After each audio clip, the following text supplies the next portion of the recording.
اعوذ باللہ من الشیطان الرجیم بسم اللہ الرحمن الرحیم۔ گناہوں کے متعلقات۔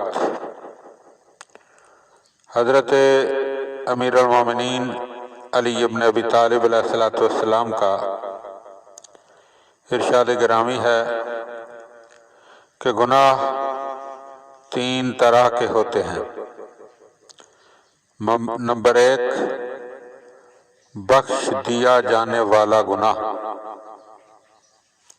نمبر 2، نہ بخشا جانے والا گناہ۔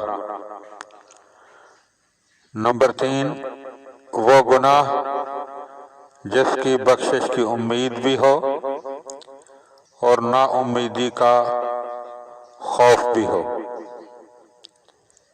بخش دیے جانے والا گناہ وہ ہے جس کی سزا دنیا میں مل جائے۔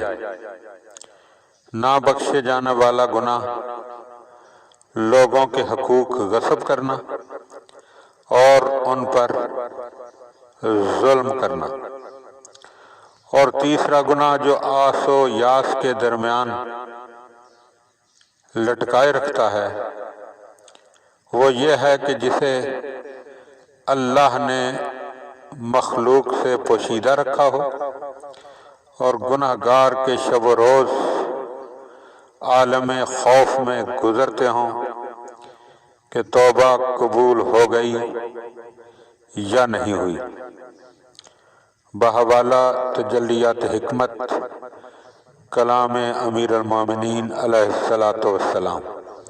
اللہم صلی علی محمد و آل محمد وعجل فرج آل محمد۔